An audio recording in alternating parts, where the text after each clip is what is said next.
The Knot of Panic. The garage was Max's favorite place to explore on rainy Tuesdays.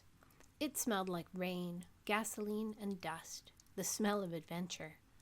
In the corner, slumped against a stack of winter tires, was a large, lumpy mesh bag. It looked like the perfect cave. Max, being a cat who appreciated a good hiding spot, crouched low. His belly fur brushed the cold concrete as he wiggled his way into the open mouth of the bag. Inside, it wasn't empty. It was filled with coils of thick, heavy sailing rope. At first, it felt cozy, like a nest.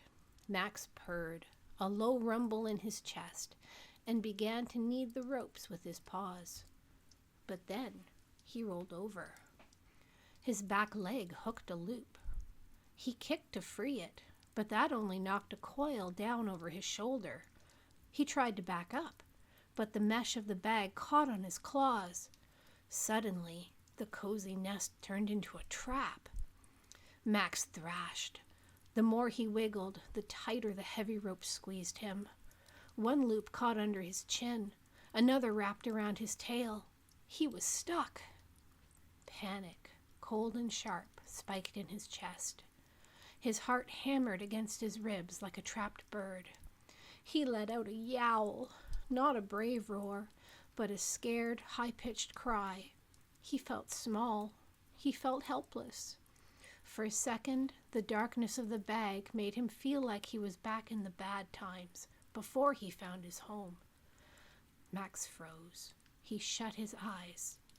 Thump, thump, thump, thump. He felt the skin on the top of his head tighten.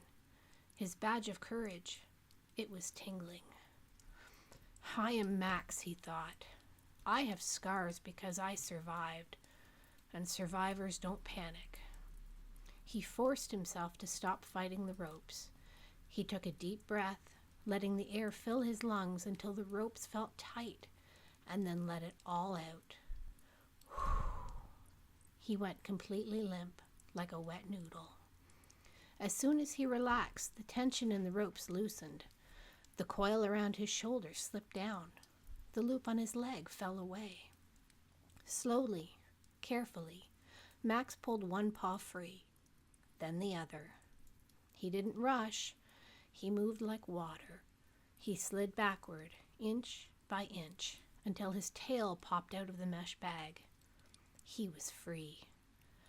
Max sat on the cold concrete and gave his chest fur a few quick, embarrassed licks to smooth it down.